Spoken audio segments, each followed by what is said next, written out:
রসুলের বরকত আছে না নাই? যারা বললেন না হয়তো সন্দেহ আছে। আল্লাহ রসুলের বরকত আছে না নাই? আছে না নাই? আছে না নাই? 100% আছে।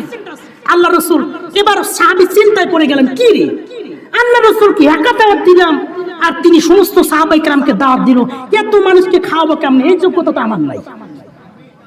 আল্লাহ রাসূল সাল্লাল্লাহু আলাইহি সাল্লাম প্রত্যেকটা সাহাবায়ে কেরামকে নিয়ে কালেকশন হয় এইসব দোকানদারের কালেকশন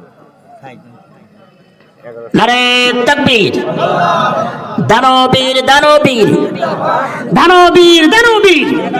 আল্লাহ 1100 টাকাকে কবুল করুক, সবাই বলে আমিন। কাল কিয়ামতের দিনে এটা নাজাতের দরিয়া বানিয়ে দিক, সবাই বলে আমিন।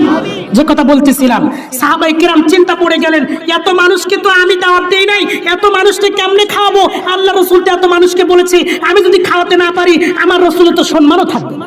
সুবহানাল্লাহ বলি। আল্লাহ রাসূল সাল্লাল্লাহু